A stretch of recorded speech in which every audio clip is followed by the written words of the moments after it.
नमस्कार दोस्तों, selection India में आप लोगों का बहुत बहुत स्वागत है। और आज हमारा जो पॉलिटी का लेक्चर है वो होगा डिलिमिटेशन कमीशन, मतलब परसीमन आयोग। परसीमन आयोग दोस्तों, ये लेक्चर जो पॉलिटी का है वो करंट के पॉइंट ऑफ व्यू से भी इंपॉर्टेंट है। ये चर्चा में रहा है, इसीलिए हम इस टॉपिक को आपके सामने रख रहे हैं। इसे बोलते हैं डिलिमिटेशन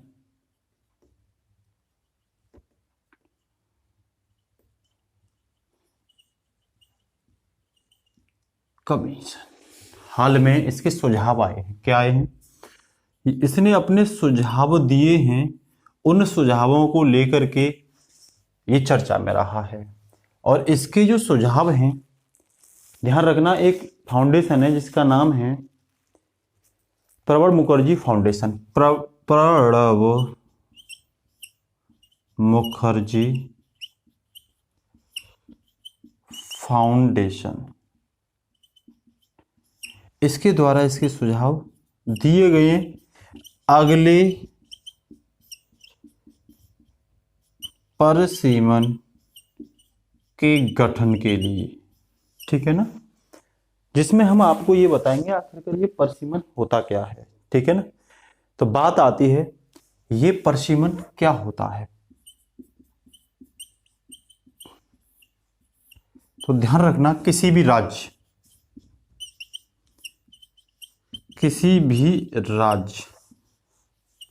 में, चाहे तो वो लोकसभा की सीट हो चाहे राज्य के विधान सभाओं की सीट हो, ठीक है ना, लोकसभा या विधानसभाओं के जो चुनाव के लिए क्षेत्र निर्धारित किए जाते हैं, या चुनाव क्षेत्रों के लिए, लोकसभा या विधानसभा के चुनाव क्षेत्रों के लिए, चुनाव क्षेत्रों के लिए ध्यान रखना, जो सीमा का पुनर्निर्धारण किया जाता है, सीमाओं का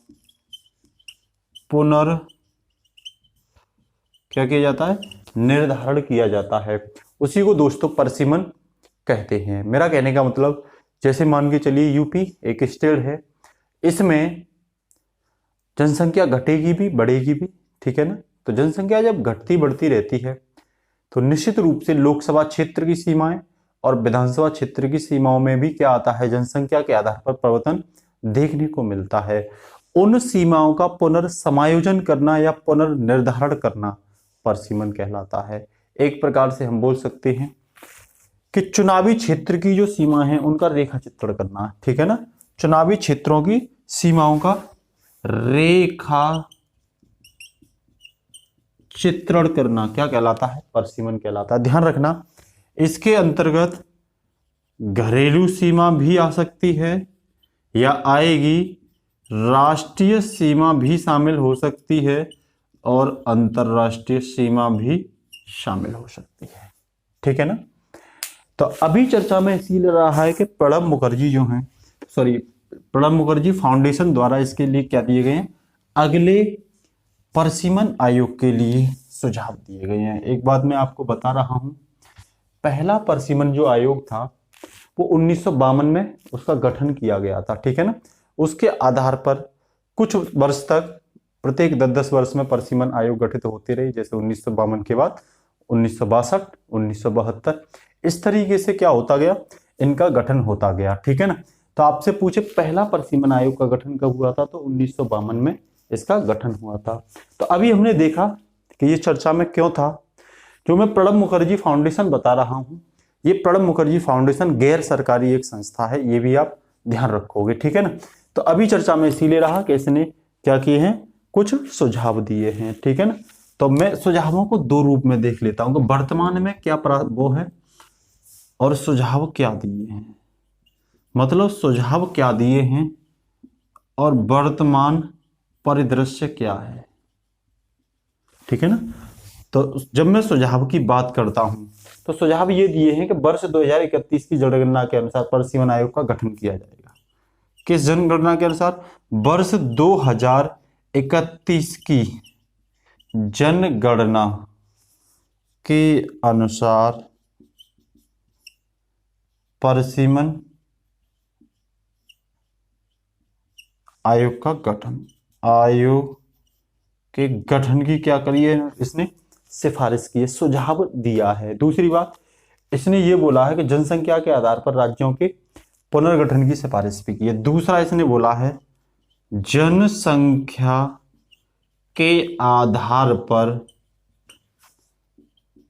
राज्यों का पुनर्गठन। ठीक है ना, पहला ये बोला है, दूसरा ये बोला है।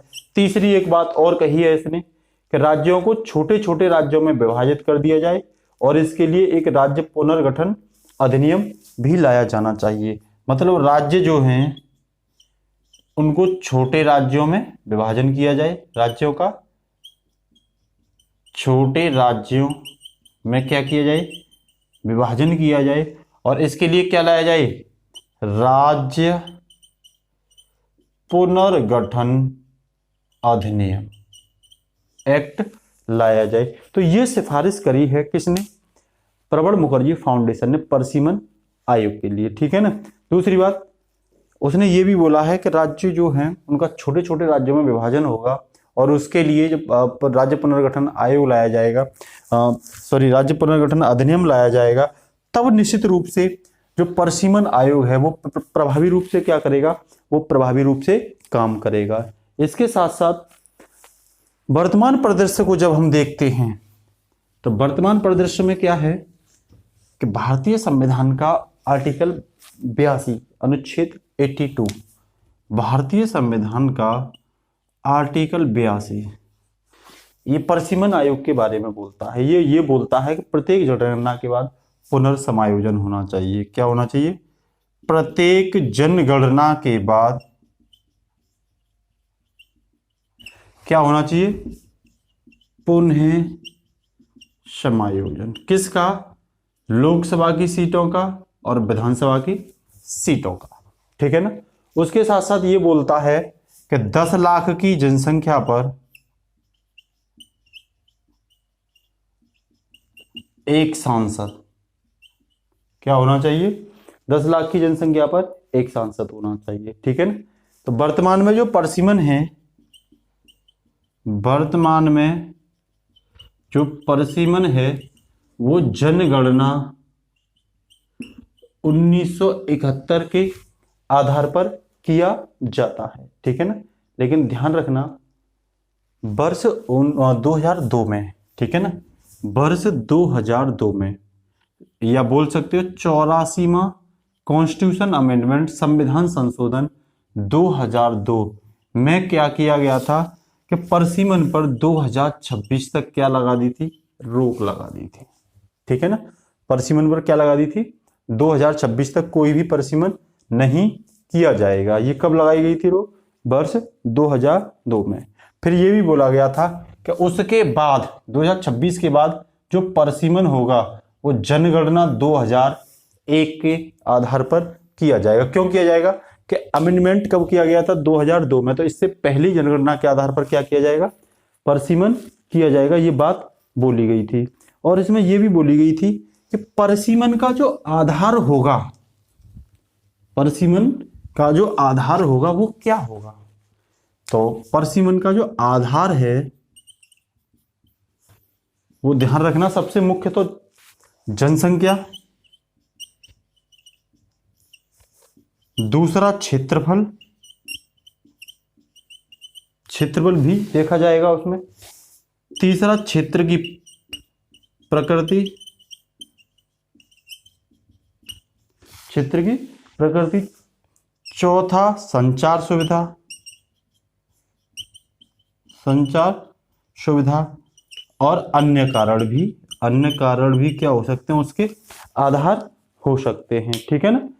तो हमने ये बताई थी आप लोगों को कि वर्ष 1952 में पहला परसिमन जो आयोग था उसका गठन किया गया। उसके बाद फिर 10 साल बाद 1962 में, फिर 1972 में, फिर वर्ष 2002 अधिनियम के तहत। तो अब तक 4 बार परसिमन हो चुका है। ठीक है ना। तो अब तक परसिमन कितनी बार हो चुका है, 4 बार। मतलब 1952, 1962, 1972 और 2002। आपसे पूछ सकता है तो कितनी बार हो चुका है परसिमन, 4 बार हो चुका है। ठीक है ना। परसिमन आयोग का गठन हो चुका है। ध्यान रखना, वर्ष 1981 और 1991 की जनगणना के बाद कोई भी परसिमन का कार्य नहीं हुआ। तो परसिमन का कार्य किस जनगणना के बाद नहीं हुआ? 1981 और 1991 की जनगणना के बाद कोई भी परसिमन कार्य नहीं हुआ है। ये चीज भी आप क्या रखोगे? याद रखोगे, ठीक है ना। अब पूछ लेंगे कि भाई 2026 तक रोक क्यों लगा दी, ठीक है ना। तो वर्ष 2001 की जनगणना के बाद क्या होना था? इसे हटाया जाना था परसिमन आयोग को, ठीक है ना। लेकिन 84वां संविधान संशोधन 2002 में क्या किया गया? संविधान में अमेंड किया गया 84वां, और उसमें संशोधन करके वर्ष 2026 तक के लिए इसे क्या कर दिया गया कि भाई ऐसा करिए, इस पे रोक लगा दो, ठीक है ना।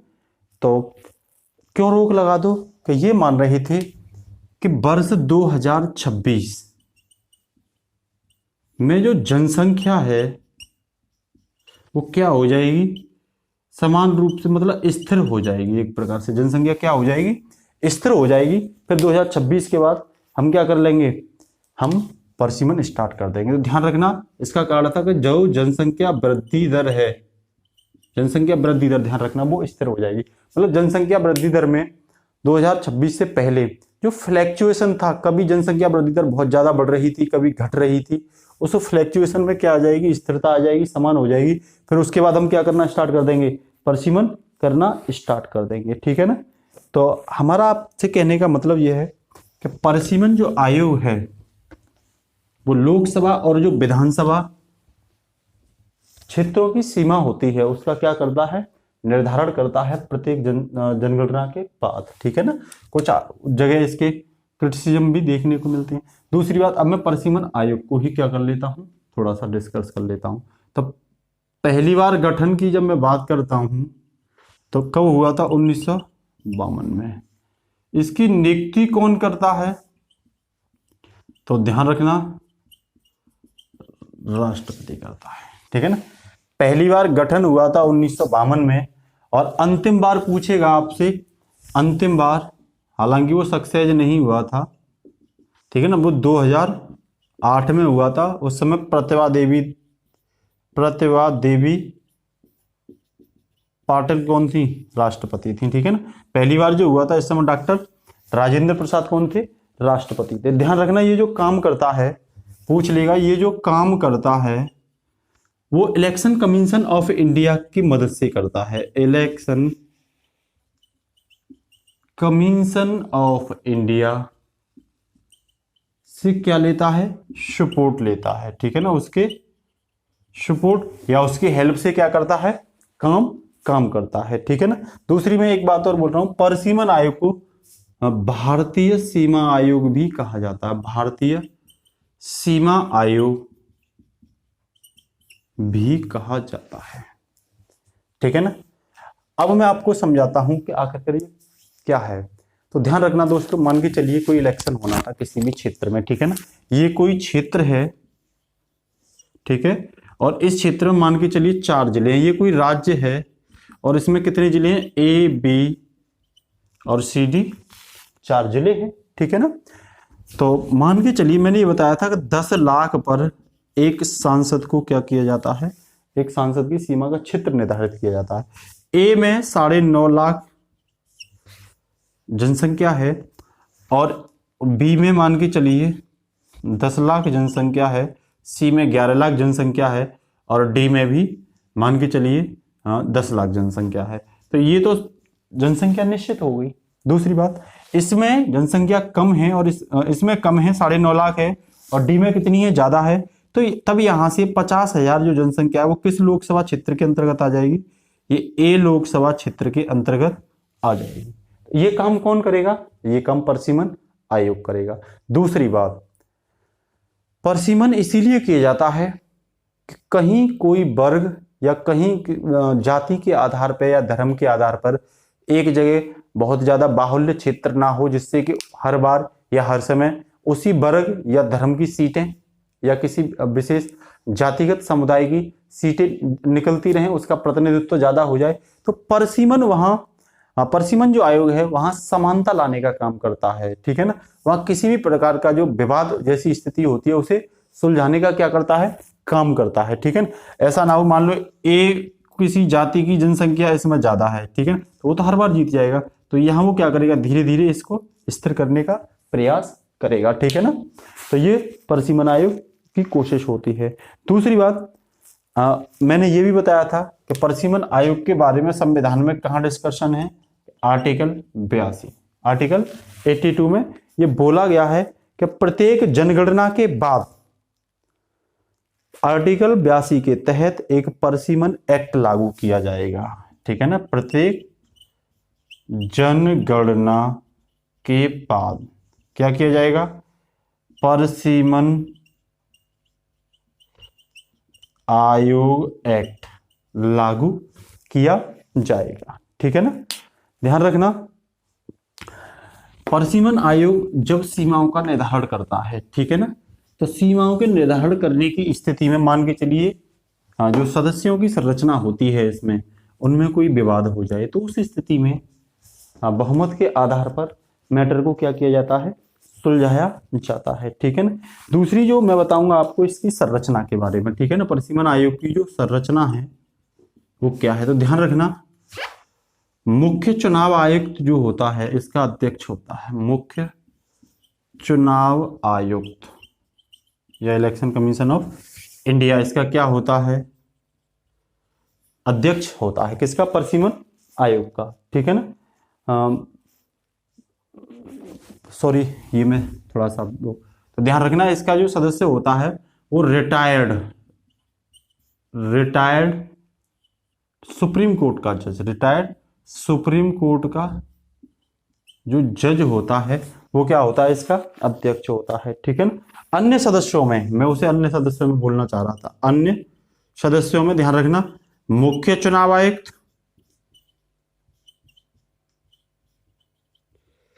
ठीक है ना, या ये अपने द्वारा किसी अन्य चुनाव आयुक्त को क्या कर सकता है, नामित कर सकता है, या ये अपने द्वारा अन्य किसी चुनाव आयुक्त को क्या कर सकता है, नामित, नॉमिनेट कर सकता है, ठीक है ना।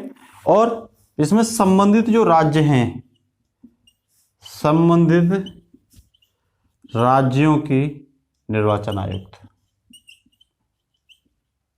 निर्वाचन आयुक्त क्या होंगे, इसके सदस्य होंगे। एक चीज और ध्यान रखना, सहयोगी सदस्य के रूप में इसमें सहयोगी सहयोगी सदस्यों की जब बात करें तो प्रत्येक राज्य से 10 सदस्य लिए जाएंगे और उनमें से 5 लोकसभा के होंगे और 5 किसके होंगे, विधानसभा के होंगे, ठीक है ना। और इसका कौन नामित करेगा इन्हें, तो लोकसभा के सदस्यों को नामित करेगा लोकसभा स्पीकर, ठीक है, और इसको करेगा विधानसभा स्पीकर, राज्यों वाले को करेगा, विधायकों को विधानसभा स्पीकर करेगा, ठीक है ना। और ये भी बात है, यदि आवश्यकता पड़ती है, इनसे भी काम नहीं चलता है और आवश्यकता पड़ती है तो आवश्यकता पड़ने पर अन्य अधिकारियों को भी यहां बुलाया जा सकता है, ठीक है ना। तो अन्य अधिकारियों में आवश्यकता पड़ने पर, ठीक है ना, क्या, आवश्यकता पड़ने पर, तो अन्य अधिकारियों में कौन हो सकते हैं, तो अन्य अधिकारियों में ध्यान रखना, महापंजीयक एवं जनगणना आयुक्त, महापंजीयक एवं जनगणना आयुक्त को लिया जा सकता है। उसके साथ ही भारत का महासर्वेक्षक हो सकता है, भारत का महासर्वेक्षक को भी आवश्यकता पड़ने पर लिया जा सकता है। केंद्र और राज्यों के अधिकारी लिए जा सकते हैं, केंद्र व राज्यों के जो ऑफिसर्स हैं, आईएएस ऑफिसर या आईपीएस ऑफिसर लिए जा सकते हैं। और भौगोलिक सूचना प्रणाली का विशेषज्ञ लिया जा सकता है, भौगोलिक सूचना प्रणाली का कौन, विशेषज्ञ भी लिया जा सकता है, ठीक है ना। अब बात आती है इसका उद्देश्य क्या है, क्यों परसिमन आयोग बनाया जाता है। तो परसिमन आयोग के जब हम उद्देश्य की बात करते हैं, ठीक है ना, उद्देश्य, ऑब्जेक्ट, ठीक है ना, तो पहला ऑब्जेक्ट तो यही है कि एक चीज बताइए, समय के साथ जनसंख्या बदलेगी, ठीक है ना। तो जब समय के साथ जनसंख्या बदलेगी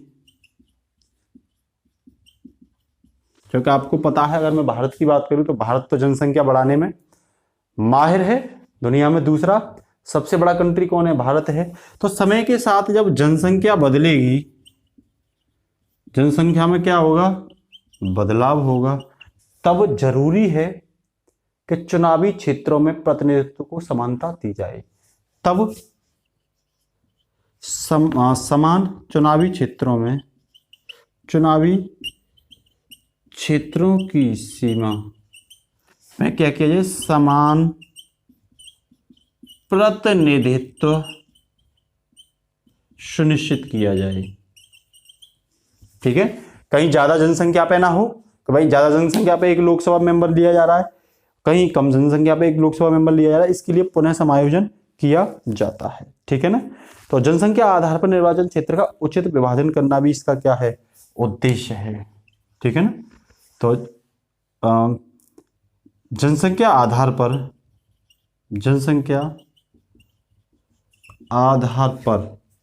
चुनावी क्षेत्रों का या निर्वाचन क्षेत्रों का उचित विभाजन, जनसंख्या आधार पर निर्वाचन क्षेत्रों का उचित विभाजन। मैंने बता ही दिया, आधार क्या है, जनसंख्या भी है, जनसंख्या के आधार पर ही क्या किया जाएगा, सीमाओं का निर्धारण किया जाएगा। ठीक है ना। और ये भी है प्रत्येक वर्ग का समान प्रतिनिधित्व,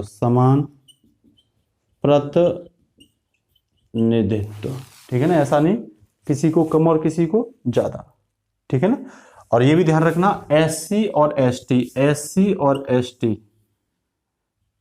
वर्ग के लिए सीटों के आरक्षण की व्यवस्था भी करता, सीटों के आरक्षण एससी और एसटी वर्ग के हितों को ध्यान में रखते हुए उनकी सीटों को क्या करता है, आरक्षण करने का काम भी परिसीमन आयोग का ही होता है। तो ये इसके क्या थे, ये इसके उद्देश्य थे। ठीक है ना। बात आती है इसके कार्य क्या हैं, परिसीमन आयोग के कार्य क्या है। तो मेनली इसके ज्यादा कार्य नहीं है, तीन कार्य हैं, जिनमें पहला जो कार्य है, तो इसके कितने कार्य हैं, 3 कार्य हैं। ठीक है ना। कार्य, तो पहले कार्य की बात करूं तो पहला है संसदीय निर्वाचन क्षेत्रों का परिसीमन। संसदीय निर्वाचन क्षेत्रों का परिसीमन करना। संसदीय मतलब जो लोकसभा, संसद से मतलब यहां पे ध्यान रखना, लोकसभा जो क्षेत्र है उनका क्या करना है, इसे उनके चुनावी क्षेत्रों का परिसीमन करना। ठीक है ना। तो ये क्या करेगा, लोकसभा की जो सीमा है, लोकसभा के चुनावी क्षेत्र की सीमा का निर्धारण,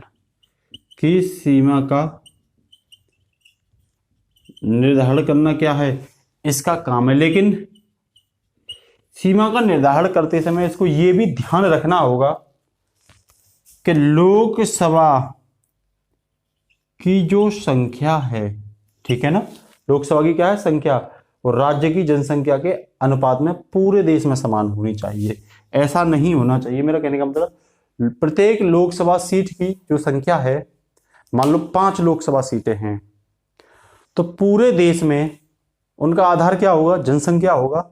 लेकिन समान जनसंख्या के आधार पर लोकसभा निर्वाचन क्षेत्र की सीमा का निर्धारण होना चाहिए। ये बात इसे ध्यान में रखनी पड़ेगी। दूसरी बात, अगर काम जिसकी बात करूं तो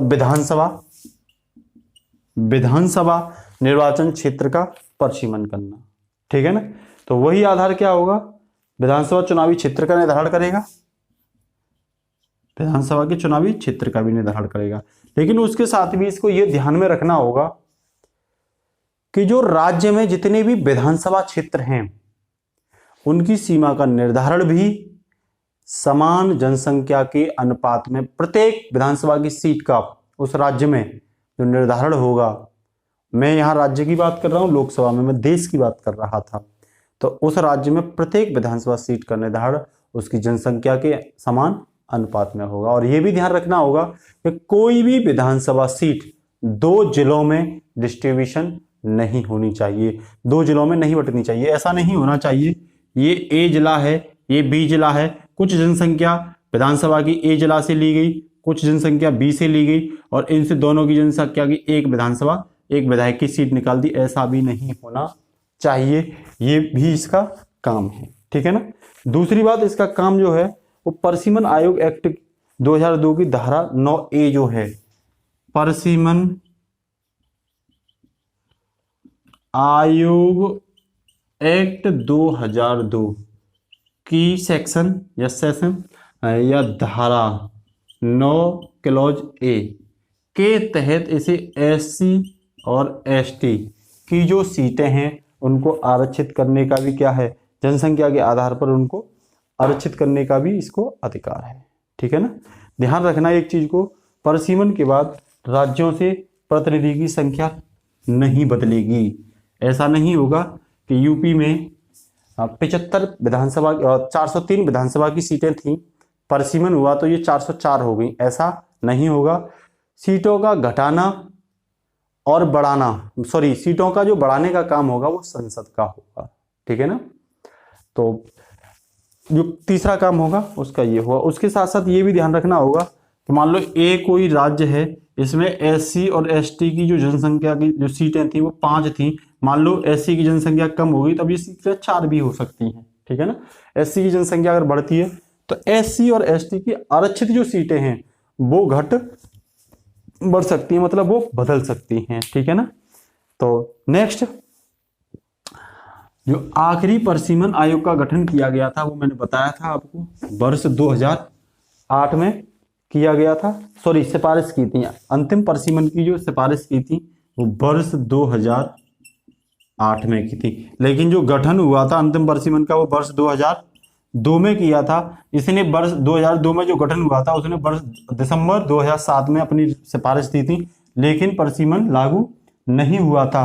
फिर उसके बाद दोबारा से वर्ष 2008 में, ठीक है ना, वर्ष 2008 में क्या किया गया, परसीमन लागू किया गया, ठीक है। परसीमन की सिफारिश लागू की गई, जिस समय प्रतिभा देवी सिंह पाटिल क्या थी, प्रतिभा देवी सिंह पाटिल इसकी देश की राष्ट्रपति थी, ठीक है। तो क्या चीज समझ में आई, परसीमन हम इसीलिए करते हैं कि जनगणना के बाद, प्रत्येक जनगणना के बाद जनसंख्या के बदलाव होता है, सबको पता है जनसंख्या में बदलाव होता है, ठीक है ना। तो मान के चलिए किसी राज्य में बहुत कम जनसंख्या पे लोकसभा की सीट है या राज्यसभा की सीट है, मान लो ए बी सी ये कोई लोकसभा क्षेत्र है या विधानसभा क्षेत्र है, यहाँ जनसंख्या जो थी वो 12 लाख थी और एक में जनसंख्या 8 लाख थी।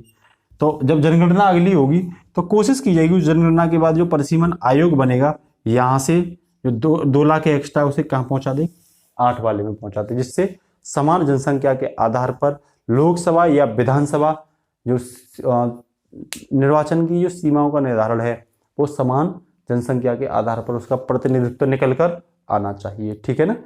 तो अभी चर्चा में इसीलिए रहा कि प्रणब मुखर्जी जो फाउंडेशन था उसने अपनी सिफारिश दी थी, और जो गैर सरकारी एक संस्था है, प्रणब मुखर्जी आपको पता है, हालांकि इसी साल उनका देहावसान हुआ था। तो भारत के क्या थे, वित्त मंत्री भी रहे थे और पूर्व राष्ट्रपति भी रहे थे, ठीक है ना। तो परसीमन आयोग में इतना ही, ठीक है ना। इसके साथ साथ नेक्स्ट मिलते हैं अगली क्लास में। जय हिंद, जय भारत।